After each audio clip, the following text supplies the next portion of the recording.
Napag-usapan natin ang patungkol sa pagsalin itong sila Zoe at Ranga sa may conversation kung saan sinabi rin itong si Rimuru na wag daw masyadong mag-alala itong si King Gazelle dahil katulong niya naman daw sila sa mangyayaring battles. Pero bago natin simulan itong video na ito ay i-roll muna natin ang intro. Hello everyone and welcome to my channel, ang inyong source ng Tagalog na Tansura Contents. Sa channel na ito pinag-uusapan natin ang mga nangyayari sa may Tansura universe. So without further ado, let's get into the video. So sinabi nga nitong si Rimuru dito na kapag si Velside daw ang dumating para atakihin ng Dwargon, wag na daw nila subukang lumaban. Tumakbo na lang daw sila dito dahil hindi daw ito ang tipo ng kalaban na kaya nilang ma-hold off. Sabi kasi ni Rimuru hindi daw siya sure kung gaano kalakas ito, pero meron daw siyang pakiramdam na higit na mas malakas ito compared kay Velgrind. Nag-reply naman itong si Gazelle sa kanya na maaaring tama daw itong si Rimuru nung nakita niya daw na in action si Velgrind and na-realize niya daw dito kung gaano ka-reckless na i-challenge ang isang true dragon. Pero kahit daw ganon, bilang hari hindi niya pa rin pwedeng basta-basta na lang na i-abandon ang kanyang mga people.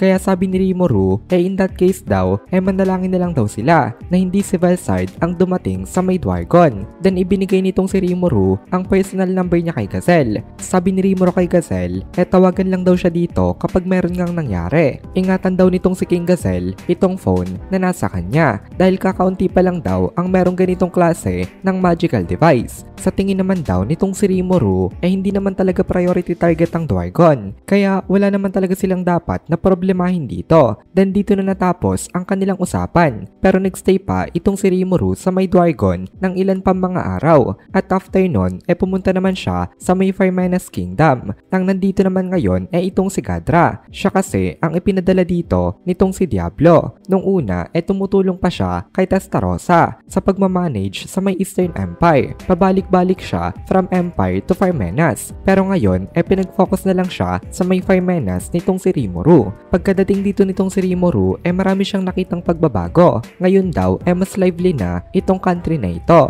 Mas marami na rin daw ang mga bagong establishmento na hindi niya nakita nung una niyang punta dito. Pero may napansin itong si Rimuru na mukhang kulang daw ata sa budget itong si Layom dahil nakita niya na may mga compromises sa mga locations ng mga buildings kahit na pinautang pa sila ng Tempest. Itong sila Rimuru na rin ang nag-set up ng kanilang mga railways para makadaan sa kanila ang magic train na galing sa iba't ibang mga countries. At first glance parang napaka-generous nitong si Rimuru, pero actually investment niya ito kasi sila nga nag-set up ng mga railways at dahil doon kailangan na magbayad ng mga dadaan dito. Ito daw ay long-term investment ng Tempest. Magiging isang stable income ito para kina Rimuru. Ang Firmenas talaga ay naka-assign sa may urban development ng kanilang surrounding area. Si Muran ang in charge sa may planning ng development ng kanilang city. Pero nung nanganak nga siya, temporarily na si Yom muna ang pumalit dito. Alam ni Rimuru na uneducated itong si Yom, pero kahit na ganon matalino naman daw ito. Mukhang nag-take daw si Yom ng initiative para aralin ang kanyang trabaho.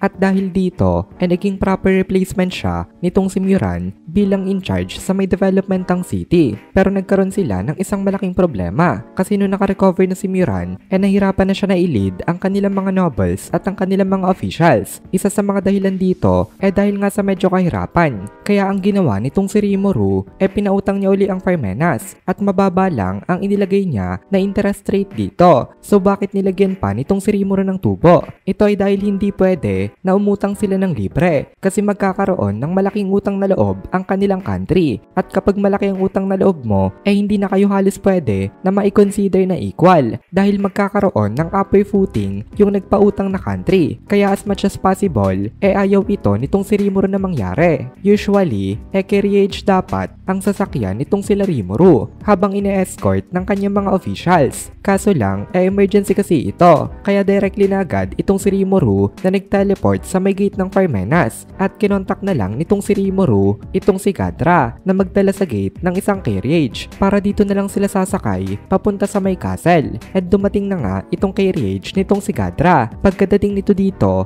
bumati ito kay Rimuru. Nagulat naman itong si Rimuru dito kasi hindi niya in-expect na magta-travel pa si Gadra papunta sa may gate nila. Pwede naman daw na hintayin na lang sila nito sa kanilang castle. Pero sabi ni Gadra sa kanya hindi daw yun pwede. Hindi niya daw pwedeng palagpasin itong napunta sa kanyang opportunity. But more than that, kapag hindi man lang daw siya pumunta sa gate para batiin itong si Lord Rimuru, siguradong ipapa-execute daw siya nitong si Lord Diablo. Tumatawa itong si Gadra dito, pero mukhang seryoso ang kanyang sinabi. Kaya sabi ni Rimuru, kapag binubuli daw ito ni Diablo, magsabi daw ito sa kanya. Kasi for the time being daw, under ng direct control nitong si Rimuru, itong si Gadra. Tahimik lang daw kasi itong si Diablo kapag si Rimuru ang nasa harapan niya. Pero pag wala na daw itong si Rimuru dito, napaka-reckless na nito. At bully na nga ito minsan, or maybe ay most of the time. Katulad ng nangyari sa may Eldorado, kung saan parang naging boss doon itong si Diablo, kahit na nandun pa itong si Key Crimson.